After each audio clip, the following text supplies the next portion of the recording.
د کرنسۍ کاروبار کوونکي وایي څو ورځې وړاندې په پاکستان کې په اول ځل په بلیک مارکیټ کې د ډالر نرخ د سرکاري قیمت نه راکم شوی و، خو اوس د نړیوالې مالیاتي ادارې یا IMF سره د قرض د لوزنامې د وروستوالي له امله په بلیک مارکیټ کې د ډالر نرخ یو ځل بیا سیوا شوی دی. په پېښور کې د کرنسۍ کاروبار کوونکي تاج محمد ډیوه ته وویل په بلیک مارکیټ کې دا وخت د $1 قیمت د 6 تر 2 روپو پورې زیات دی چې ورسره د کرنسۍ کاروبار کوونکو روزګارونه هم اغیزمن شوي دي.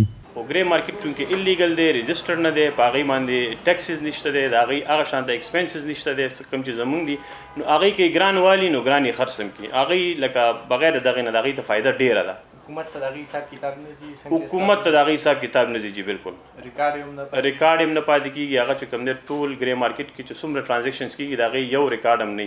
سټیټ بینک چې څومره کلکولیشن کوي د کرنسي متعلق، نو هغه زموږ ایکسچینج کمپنیانې چې کومه ډیټا هغې ته پرووایډ کوي د هغې مطابق هغې کلکولیشنز کوي. د پاکستان د مرکزی بانک تر مخه دا وخت د بانک سره بهرنۍ زیرمې نږدې $3 ارب ته راکمې شوې دي، کومې چې د 2 اونیو دپاره د درآمد د بیل برابرې دي. تیر کال د پاکستان درآمدات $80 ارب او برآمدات نږدې $30 ارب. اقتصاد پوه علي عمران وایي پاکستان ته د ډالر نرخ په ځای ساتلو لپاره پکار دي چې کاروباري خساره کمه کړي. په بلیک مارکیټ کې موجود ډالرې سټیټ بانک ته لاړې شي او د ملک نه د ډالرو نورو هیوادونو ته د قاچاق مخه ونیول شي. نو دا یو لویه مسله ده. ګری مارکیټ سره پاکستان سره دوبۍ دی، پاکستان سره کابل دی، او چې دا ټول شیزونه دي نو ډالر لیکیج ډېر اساني دی، ځکه چې دوبۍ کې ستا پیسې به هم سیوي، تا باندې بس ټیکس هم نه راځي.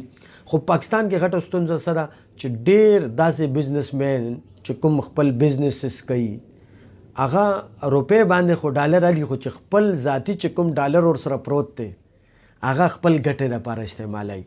دا ګری مارکیټ دی چې کوم هغه خبره چې مخنیوی پکار دی. علي عمران وایي د ډالر بلیک مارکیټ یوازې اقتصاد ته زیان نه رسوي، بلکې دغه کاروبار ترهګرۍ ته وده ورکولو دپاره هم کارېدی شي. چې دا ټیرر فاینانسینګ کې هم یوز کېږي.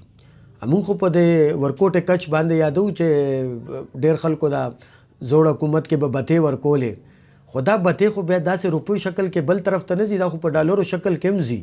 نو هغه ظاهري خبره ټوله دنیا ته ټول ګاونډي هیوادونو ته پکې خطره ده، نو پکار دی چې د مخنیوی وشي.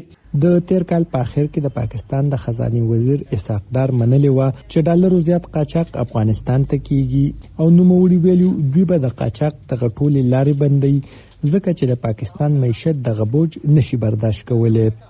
ارشد مومن، وایس اف امریکا، ډیوا، پېښور.